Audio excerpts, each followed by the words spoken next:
हमारे जीवन में ऐसे क्षण आते हैं, कभी कभी ऐसा समय आता है जब हम ये महसूस करते हैं कि जीवन बड़ा अनिश्चितताओं से भरा हुआ है। कभी कभी हम ये समझ नहीं पाते हैं कि हमारे साथ ऐसा क्यों हो रहा है। कभी कभी हमको कठिन परिस्थितियों से होकर गुजरना पड़ता है। हम गुजरते हैं किंतु हम समझ नहीं पाते कि एक प्रेमी परमेश्वर कैसे अपने लोगों के जीवन में इस प्रकार की परिस्थितियों को आने दे सकते हैं या हमें उस परिस्थिति से होकर जाने दे रहे हैं। कैसे उन्होंने इसकी अनुमति दे दी है। रोमियो की पत्री और उसका 8वां अध्याय 28वां पद, रोमियो 8:28, 29, 30 हमने 3 पद पढ़ा अभी आज के मनन और चिंतन के लिए, लेकिन मैं चाहता हूं कि थोड़ी देर हम इस 28वें पद पर ही ध्यान केंद्रित करेंगे। और रोमियो 8:28 विश्व के अधिकांश मसीहों के कई पसंदीदा पदों में से एक पद है। आप में से तो कई इसे बाय हार्ट भी जानते हैं। हजारों लाखों लोगों को इस पद के द्वारा, इस वचन के द्वारा बड़ी ताकत मिली है, बड़ा बल मिला है। कभी कभी चिंता और फिक्र के कारण जब हम दबाए जाते हैं, तब जब हम इस वचन को याद करते हैं तो हमको एक इत्मीनान मिलता है, एक शांति मिलती है, एक निश्चिंतता हमको ये पद प्रदान करती है। जीवन के दुख के समय में, कठिन समय में, मैंने भी जब अंधकार का समय था उस समय मैंने भी जब इस पद को याद किया, उस समय दोहराया, तो मुझको भी परमेश्वर पिता ने बड़ा बल दिया है। यह एक महत्वपूर्ण पद है क्योंकि इसमें हम पढ़ते हैं कि सब बातें मिलकर भलाई को उत्पन्न करती है। सब बातें भली नहीं होती हैं। Not all things are good. सब बातें भली नहीं है। उदाहरण के लिए एक बच्चे की मृत्यु, क्या ये भली है? नहीं। कैंसर, क्या ये भला है? नहीं। युद्ध भली बात नहीं है। आतंकवाद भली बात नहीं है। तो भी हम इस पद में पढ़ते हैं कि all things work together for good. सब बातें मिलकर भलाई ही को उत्पन्न करती हैं, जिनके लिए जो परमेश्वर पिता से प्रेम रखते हैं। तो रोमियो की पत्री का जो मेन थीम है वो है परमेश्वर पिता की धार्मिकता। प्रेरित पौलुस इस पत्री के पहले, दूसरे और तीसरे अध्याय में बताते हैं कि संपूर्ण पृथ्वी अपनी अधार्मिकता के कारण परमेश्वर पिता के न्याय के अधीन है। चाहे वो ज्यूज हो, चाहे वो जेंटाइल्स हो, धार्मिक हो, अधार्मिक हो। फिर 4 और 5वें अध्याय में प्रेरित पौलुस इससे बचने का रास्ता बताते हैं, उपाय बताते हैं कि कैसे हम परमेश्वर पिता के न्याय से बच सकते हैं। और वो उपाय है फेथ, विश्वास। विश्वास से एक व्यक्ति धर्मी ठहराया जाता है। और इसका सबसे बड़ा उदाहरण आप जानते हैं, इब्राहिम, और आप उत्पत्ति और उसके 15वें अध्याय में पढ़ेंगे कि उसने परमेश्वर पर विश्वास किया, उसके वचन पर विश्वास किया, और परमेश्वर पिता ने उसके इस विश्वास को उसके लेखे में धार्मिकता दिया। उसके बाद 6, 7 और 8, देयर इज नो कंडेमनेशन। अब दंड की बात नहीं है। वहां पर वो बतलाते हैं कि अब हम उस विश्वास के कारण परमेश्वर पिता के ले बालक पुत्र और पुत्रियां हैं। हम व्यवस्था के बंधन से छूट चुके हैं और अब हम परमेश्वर पिता के सामर्थ्य हाथों में हैं, जो हमारी चिंता करते हैं, जो हमारी अगुवाई करते हैं, जो हमें संभालते हैं, जो हमें फिर से उठाकर खड़ा करते हैं। और इन्हीं बातों को कैसे कि परमेश्वर पिता हमारी केयर करते हैं, चिंता करते हैं, इस पद के द्वारा हम देखने का प्रयास करेंगे। सो पहली बात जो आपके सम्मुख में रखना चाहता हूं इस पद में से वो ये कि परमेश्वर पिता की चिंता या परमेश्वर पिता का ध्यान या परमेश्वर पिता का केयर वो निश्चित है, वो डेफिनेट है। क्योंकि 28वें पद में प्रेरित पौलुस लिखते हैं और हम जानते हैं, एंड वी नो, हम जानते हैं। प्रेरित पौलुस कह रहा है कि मैं जानता हूं, हम जानते हैं, मैं ऐसा सोचता हूं, ये मैं ऐसा आशा कर रहा हूं, ऐसी बात नहीं। यहां पर एक निश्चितता है। वो ये नहीं कहते कि I think, I hope, may be, किंतु वो कहते हैं कि हम जानते हैं, एंड वी नो। प्रेरित पौलुस का एक और हम जानते हैं ऐसा फ्रेज है, ऐसा वाक्यांश है जो कि उसकी पत्रियों में आप देखेंगे तो 32 बार ऐसा लिखा गया है, और हम जानते हैं, और हम जानते हैं। और उसमें से 5 बार इसी रोमियो की पत्री में लिखा गया है, और हम जानते हैं। परमेश्वर पिता के प्रति निश्चितता को बतलाता है। हमारे जीवन में कई ऐसी बातें हैं जिसको हम नहीं जानते हैं। उदाहरण के लिए 26वें पद में, इसी के ऊपर 26वें पद में अगर आप पढ़ेंगे तो उसमें लिखा है हम नहीं जानते हैं कि प्रार्थना किस रीति से करना चाहिए। ऐसी कई घटनाएं घटती हैं और हम नहीं जानते हैं कि ऐसा क्यों हो रहा है। पुराने नियम में यदि आप हबक्कुक की किताब, हबक्कुक की पुस्तक और उसका पहला अध्याय 1 और 2 में आप देखेंगे तो आप उसमें पढ़ेंगे, उसमें लिखा है कि वो कह रहा है कि कब तक ऐसा होता रहेगा, ये उपद्रव कब तक चलता रहेगा। परमेश्वर पिता कब तक नहीं मालूम, कब तक अनर्थ काम होते रहेंगे और आप नहीं सुनेंगे, नहीं जानते। हबक्कुक इस बात को स्वीकार कर रहा है कि मैं नहीं जानता।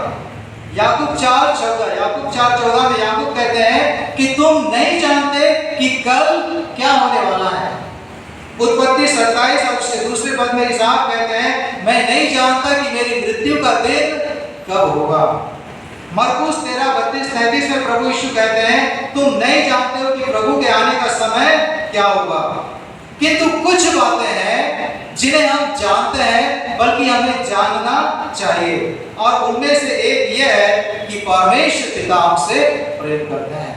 मैं इसलिए इसको कह रहा हूं क्योंकि आगे लिखा है कि उनके लिए जो परमेश्वर पिता से प्रेम करते हैं, और न सिर्फ प्रेम करते हैं वरन हमारी चिंता करते हैं। पहला पत्रस 5 और उसका 7वां पद उसमें लिखा है और अपनी सारी चिंता उसी पर डाल दो क्योंकि उसको तुम्हारा ध्यान है। परमेश्वर पिता सच्चे हैं, विश्वास योग्य है, और उसी प्रकार से उनका वचन भी सत्य है, उनका हर एक वचन भी विश्वास योग्य है, प्रामाणिक है, और उसी रीति से हमको लेने की आवश्यकता, उसी रीति से हमको समझने की आवश्यकता है। उदाहरण के लिए यदि आप उत्पत्ति 22:14 देखें तो आप पढ़ते हैं कि उत्पत्ति 22:14 आप सब जानते हैं, तो अभी एक बार फिर से दोहराएं कि वहां पे लिखा है यहोवा इरे। यहोवा इरे मतलब परमेश्वर पिता उपाय करने वाले, परमेश्वर पिता देने वाले हैं, परमेश्वर पिता उपलब्ध, the lord is our provider, परमेश्वर पिता उपलब्ध कराने वाले हैं। और यह एक ऐसा फैक्ट है जो कभी बदलेगा नहीं।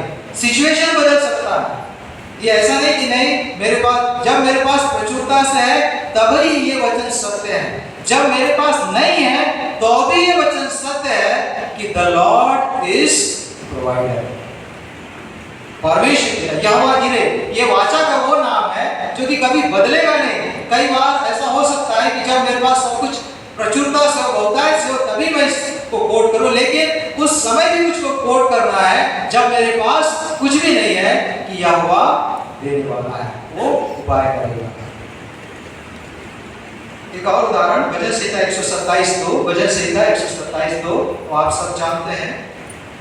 भजन संहिता 127:1-2 में लिखा यदि घर को यहोवा न बनाए तो बनाने वाले का परिश्रम व्यर्थ है, अगर निरीक्षण यहोवा न करे तो जागने वाले का परिश्रम व्यर्थ है। और उसके बाद लिखा है तुम जो सवेरे उठते और देर करके विश्राम करते और दुख भरी रोटी खाते हो, यह सब तुम्हारे लिए व्यर्थ है, क्योंकि उसके बाद क्योंकि वह अपने प्रियों को यूं ही नींद दान करता है।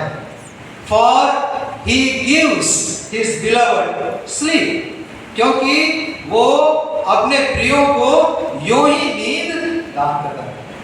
नहीं, आप ऐसा मत सोचिए कि मैं देख रहा हूं कुछ लोग सो रहे हैं इसलिए इस पर पढ़ाया, लेकिन मैं ये बता रहा हूं कि चाहे आप रात भर बहुत अच्छे से सोए, सुबह उठे तरोताजगी के साथ, उसी समय इसको कोट नहीं करना है। लेकिन उस समय भी जब आपके घर में किसी की तबीयत खराब हो गई और आपको आधी रात तक जागना पड़ा, उस समय भी ये फैक्ट नहीं बदलेगा कि नींद देने वाला परमेश्वर है।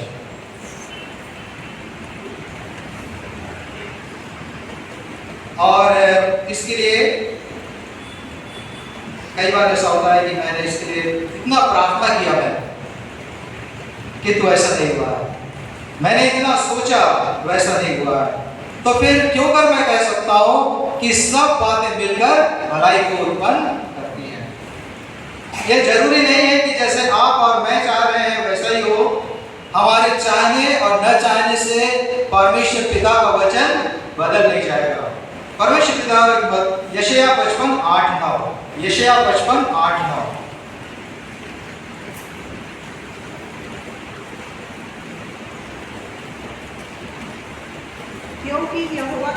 क्योंकि यहोवा कहता है, मेरे विचार और तुम्हारे विचार एक समान नहीं है। परमेश्वर पिता स्पष्ट इस बात को कहते हैं कि मेरे विचार और तुम्हारे विचार एक समान नहीं है, न तुम्हारी गति और मेरी गति एक सी है, क्योंकि मेरी और तुम्हारी गति में, मेरे और तुम्हारे सोच विचारों में जमीन, आकाश और पृथ्वी का हननिया, मिशाएल और अजरिया आप सब जानते हैं ये हिब्रू नेम है, लेकिन उनका जो बाबुल का नाम था शद्रक, मेशक और अबेदनगो, और ये यरूशलेम से बाबुल लाए गए।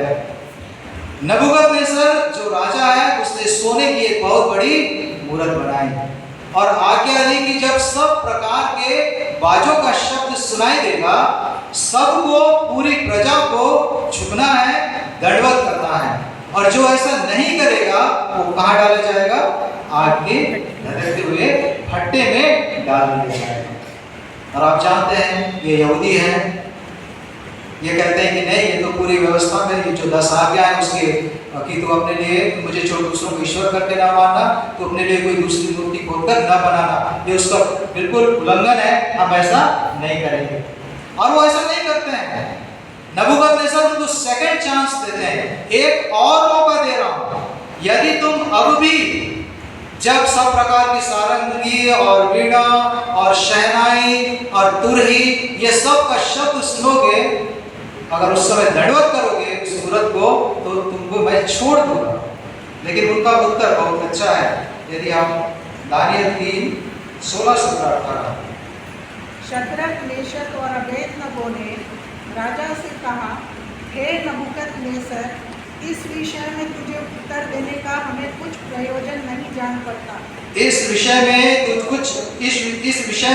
उत्तर देने का हमें कुछ प्रयोजन जान नहीं पड़ता। हमारा परमेश्वर जिसकी हम उपासना करते हैं, वह हमको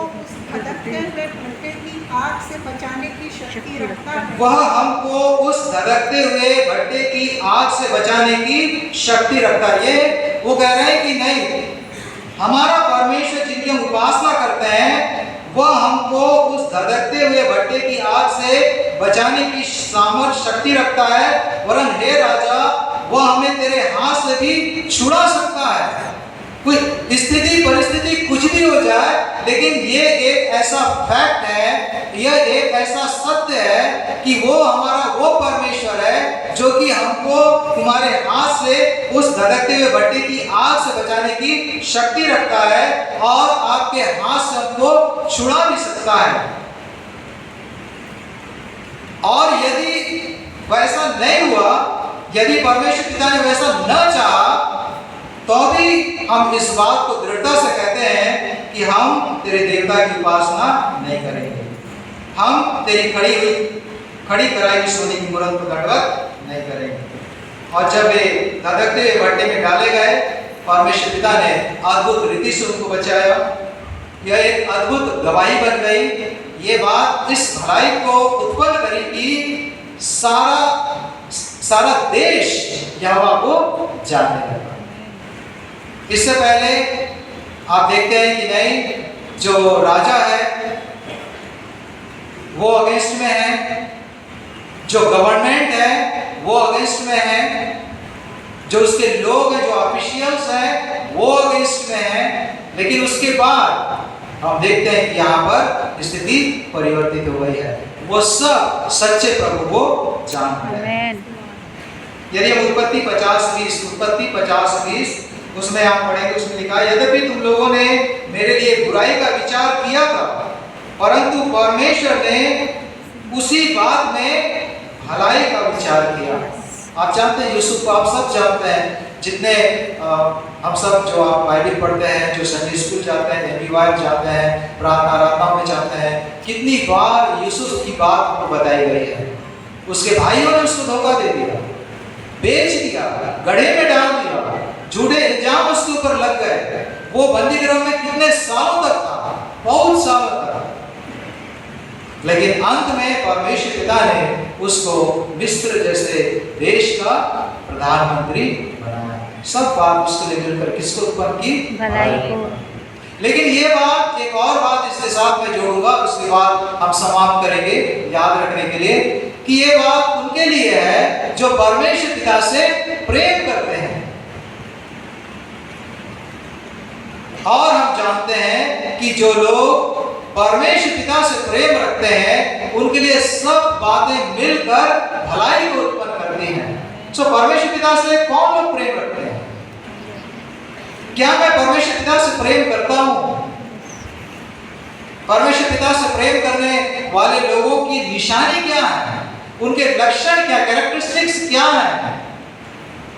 कई बातों में से एक बात ये हो सकती है कि वो अपने पड़ोसी से प्रेम करते हैं।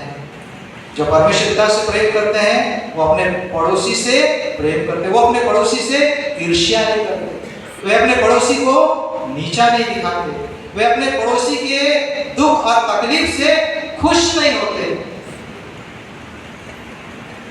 वो उनको डिस्करेज नहीं करते, वो कुछ ऐसा काम नहीं करते हैं जिससे किसी का नुकसान हो जाए। जो परमेश्वर पिता से प्रेम करते हैं वो आपस में लोग वो कोशिश करते हैं कि किस प्रकार से लोग मिले रहें, एकता में बने रहें। ये नहीं कि कुछ भी लिख दिए। आप जानते हैं कि अभी कितना ज़्यादा सोशल मीडिया कितना ज़्यादा हावी है। कोई भी ऐसा नहीं होगा जो किसी न किसी ग्रुप से ना जुड़ा हो। किसी भी ग्रुप में जब आप कोई मैसेज डालते हैं तो उसके पीछे आपकी मनसा, जो लोग परमेश्वर पिता से प्रेम करते हैं उनकी मनसा ये नहीं रहती है कि मैंने ये कर दिया, मैंने वो कर दिया, लेकिन उनकी मंशा ये रहती है कि किस प्रकार से लोगों को नया बल मिले, नई ताकत मिले, किसी को नीचा दिखाने के लिए।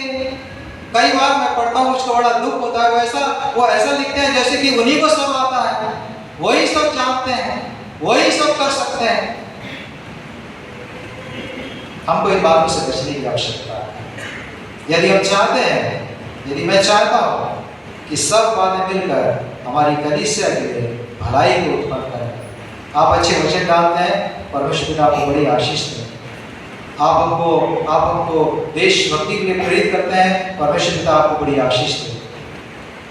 आप हमारी एकता को बनाए रखने के लिए कुछ करते हैं, परमेश्वर पिता आपको बड़ी आशीष दें।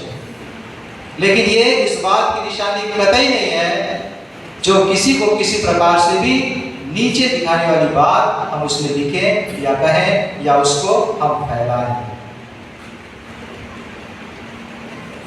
जो परमेश्वर पिता से प्रेम रखते हैं उनकी एक निशानी एक और ये भी है कि वो आराधना करते हैं, प्रार्थना आराधना करते हैं। पहला राजा 3 और उसका 5वां पद। पहला राजा 3 और उसका 5वां पद। गिबोन में यहोवा ने रात को स्वप्न के द्वारा सुलेमान को दर्शन देकर कहा, जो कुछ तू चाहे कि मैं तुझे दूं वह मांग। आप जानते हैं, इस वृतांत को आप अच्छे से जानते हैं कि परमेश्वर पिता ने गिबोन में सुलेमान को दर्शन दिया और परमेश्वर पिता ने उससे कहा कि क्या चाहते हो तुम मांगो। और परमेश्वर पिता से सुलेमान ने क्या मांगा? विजडम, बुद्धि मांगा। क्यों मांगा? हम पढ़ते हैं प्रजा के बीच में आना जाना अंदर भीतर हो सके। और अब हे मेरे परमेश्वर यहोवा, तूने अपने दास को मेरे पिता दाऊद के स्थान पर राजा किया है, परंतु मैं छोटा लड़का सा हूँ जो भीतर बाहर आना जाना नहीं जानता। परंतु मैं छोटा लड़का सा हूँ। वो क्यों बुद्धि मांग रहा है? वो इसलिए बुद्धि मांग रहा है कि वो कह रहा है कि मैं छोटा लड़का सा हूँ और मुझको भीतर बाहर आना जाना नहीं मालूम। मैं नहीं जानता हूँ कि भीतर कैसे जाना है और भीतर जाकर वापस बाहर कैसे आना है। I don't know how to go in and come out. परमेश्वर पिता मेरा बाप, मेरा पिता दाऊद को मालूम था कि कैसे भीतर जाना है और कैसे बाहर आना है, लेकिन मुझको नहीं मालूम। ये भीतर जाने का और भीतर से बाहर आने का क्या मतलब है? प्रजा के बीच। एक उदाहरण देता हूँ, गिनती 27:15। गिनती 27:15। मूसा ने यहोवा से कहा, उसका 15-16-17 पढ़ो। यहोवा जो सारे प्राणियों की आत्माओं का परमेश्वर, यहोवा जो सारे प्राणियों की आत्माओं का परमेश्वर है, वह इस मंडली के लोगों के ऊपर किसी पुरुष को नियुक्त कर दे। वह इस मंडली के लोगों के ऊपर किसी पुरुष को नियुक्त कर दे जो उसके सामने आया जाया करे। जो उसके सामने आया जाया करे। परमेश्वर पिता, अब मेरा समय हो गया है और मैं, यदि आप व्यवस्था विवरण 31 पहले पद को पढ़ेंगे, इसमें लिखा है कि अब मैं 120 साल का हो गया हूं।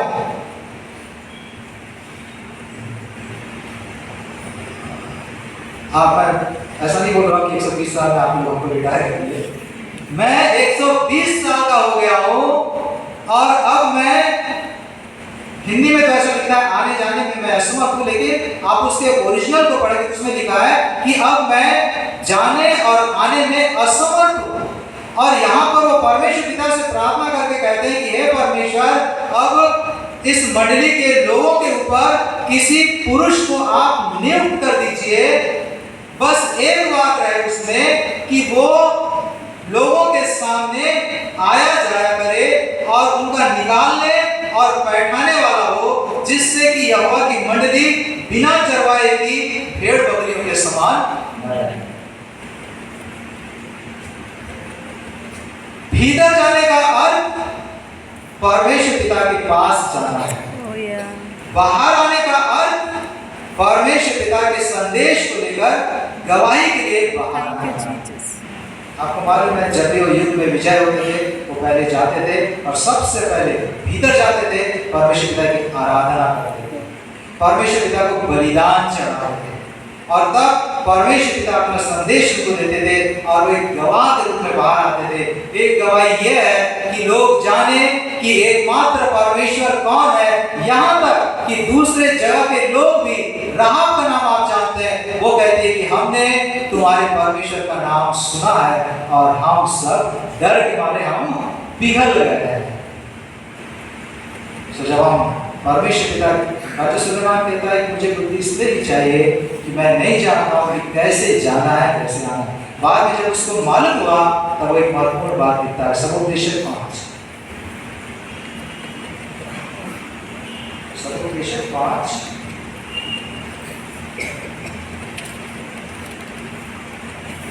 और उसका पहले के कुछ आयतें। जब तू परमेश्वर के भवन में जाए तब सावधानी से चलना, सुनने के लिए समीप जाना मूर्खों के बलिदान चढ़ाने से उत्तम है, क्योंकि वे नहीं समझते कि बुरा करते हैं, बातें हाँ। करने में जी बातें करने में उतावली न करना, और न अपने मन से कोई बात उतावली में परमेश्वर के सामने निकालना, क्योंकि धन्यवाद। सो जब तू परमेश्वर के भवन में जाए तब सावधानी से चलना। बहुत सारी बातें इसमें, लेकिन इसी बात को भी आप सोच सकते हैं कि जब मैं परमेश्वर, इसलिए वो स्टार्टिंग बोला कि मुझको नहीं मालूम परमेश्वर पिता कि कैसे मुझको भीतर जाना है, कैसे बाहर आना है। मैं भीतर जाना है, मुझको आराधना के लिए भीतर जाना है, और किसी बात के लिए भीतर नहीं जाना है। परमेश्वर पिता की आवाज सुनने के लिए भीतर जाना है, और न सिर्फ मेरा ध्यान मुझ पे ही होना है, लेकिन और जो वहां पर है उनके ऊपर भी होना है। कई बार ऐसा होता है कि लोग जो वहां पहले से बैठे हैं उनको बाद में आके हम हंसा देते हैं। जब तू परमेश्वर पिता के भवन में जाए सावधानी से चलना, ये एक अच्छी बात नहीं है, एक बैड मैनर है। मैं सोचता हूँ कि कोई पहले से बैठा है तो आप जाके उसको बोलें कि आप मेहरबानी से खसक जाइए या दूसरी जगह पे। सावधानी से। कई बार मैं ऐसा चल के आता हूँ जिससे बगल में यदि कोई व्यक्ति दुआ कर रहा है तो उसको डिस्टर्ब हो जाएगा। सावधानी से चलना। परमेश्वर पिता के भवन में भीतर जाना, बाहर आना, परमेश्वर पिता आपको सिखाएंगे।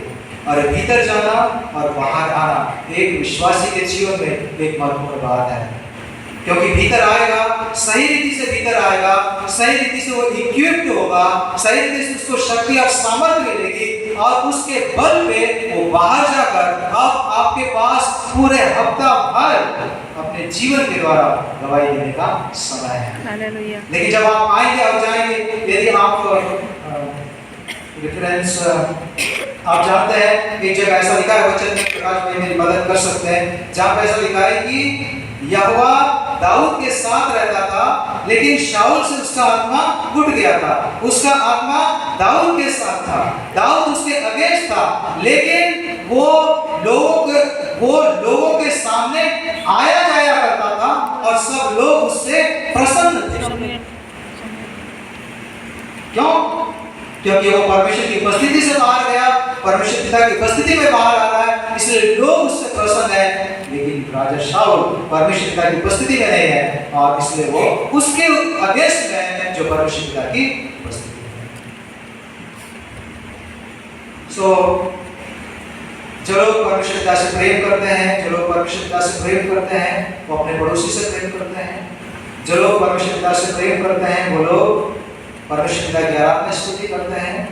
और एक बात बता के इसको मैं समाप्त करूंगा, लेकिन उससे पहले गीत की पुस्तक, हमारी गीत की पुस्तक, और उसमें 585 पेज नंबर है, उसके लास्ट में जितनी बातें हैं, मैं सोचता हूँ कि जो लोग परमेश्वर पिता से प्रेम करते हैं ये उनके चिन्ह हैं। 585 उसमें लिखा है, लास्ट में सामान्य आराधना में उपस्थित वचन की चर्चा और उपदेश सुनना, ठहराए समय पर प्रभोज लेना, गुप्त में और घराने के साथ प्रार्थना करना, परमेश्वर का वचन पढ़ना, उपवास रखना, संयम करना, ये सब उनके चिन्ह है जो परमेश्वर पिता से प्रेम करते हैं। एक और महत्वपूर्ण बात, जो परमेश्वर पिता से प्रेम रखते हैं उनके लिए उनका चिन्ह मत्ती रचित सुसमाचार और उसका 18वां मत्ती 18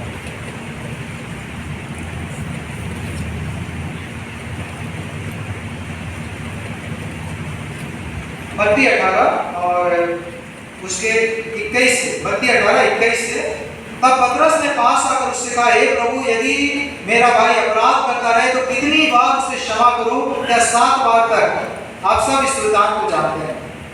वो एक लिमिट निर्धारित करना चाह रहा था, वो एक ये चाह रहा था कि परमेश्वर पिता एक लिमिट बता दीजिए कि कितना बार क्षमा करना है उस किसी को। 7 बार हो जाएगा, 7 के 70 गुना बार तक प्रभु यीशु मसीह कहते हैं। लेकिन ऐसा कहने में उनका तात्पर्य यह है कि वो क्षमा करते जाओ, करते जाओ, करते जाओ, करते जाओ, जैसा प्रभु यीशु मसीह खुद क्षमा। और इसी बात को आगे वो बताते हैं, इसलिए स्वर्ग का राज उस राजा के समान है। देशों पर राजा कौन है? प्रभु यीशु मसीह राजा के समान है, जिसने अपने दासों से लेखा लेना चाहा, लेखा लेने लगा तो एक जन उसके सामने लाया गया जो 10,000 तोड़े धार पर। तोड़ा बहुत ज्यादा होता है, तोड़ा की वैल्यू मैं सोचता हूँ 10,000 की जो वैल्यू निकालना बहुत आसान नहीं है, मिलियन और ट्रिलियन में जाता हो। ये इसकी तुलना में आप जानते हैं कि मनुष्य के पापों से है। हमारा पाप इतना ज्यादा है कि उसका बदला उसको कैसे चुकाएं, साफ करें, कोई उपाय नहीं था। लेकिन जब उसने कहा, उसने अपने स्वामी से कहा, स्वामी धीरज धर, मैं सब कुछ कर दूंगा, मुझ पर दया कर, तो स्वामी ने तरस खाकर उसको छोड़ दिया, उसको क्षमा कर दिया, छोड़ दिया। अब छोड़ दिया तो कैसा व्यक्ति हो गया? Now he is a saved man. अब वो ऐसा व्यक्ति है जो कि बचा लिया गया है। लेकिन वही बचा लिया गया व्यक्ति आगे जाकर एक व्यक्ति जो एक दिनार, जो कि बहुत कम है अपेक्षा करे, उसके लिए उसका गला पकड़ लेता है। आप समझ रहे हैं? Spiritual bondage. मैं आत्मिक हूँ, लेकिन कई बार परमेश्वर पिता उस बंधन में हमको रखता है। हम बोलते कि नहीं, हम तो छुड़ा लिए गए, हम तो बचा लिए गए, प्रभु ने मेरे पाप को, अपराध को क्षमा कर दिया, मेरे लिए सामने क्या है, उसके साथ में क्या है। सो ये उनकी निशानी है जो क्षमा करते हैं, हमेशा क्षमा करते हैं कि वो परमेश्वर पिता से प्रेम करते हैं। सो परमेश्वर पिता का वचन हमेशा सत्य है, सत्य रहेगा। जो उन्होंने कहा है वो उनके लोगों के जीवन में पूरा होगा कि जो परमेश्वर पिता से प्रेम करते हैं, सब बातें मिलकर उनके लिए भलाई उत्पन्न करती है। स्थिति परिस्थिति आज मेरे सामने कुछ भी हो सकती है, हो सकता है कि मैं निराश हूँ, तो भी ये वचन सत्य है, अकाट्य है, प्रामाणिक है। जो परमेश्वर पिता से प्रेम करते हैं उनके लिए ये बात भी, जिससे होकर अभी आप गुजर रहे हैं, जिसका सामना कर रहे हैं, ये भी ऐसी भलाई उत्पन्न करेगा जिसकी आपने कभी कल्पना नहीं की है। आमीन, आमीन। आइए।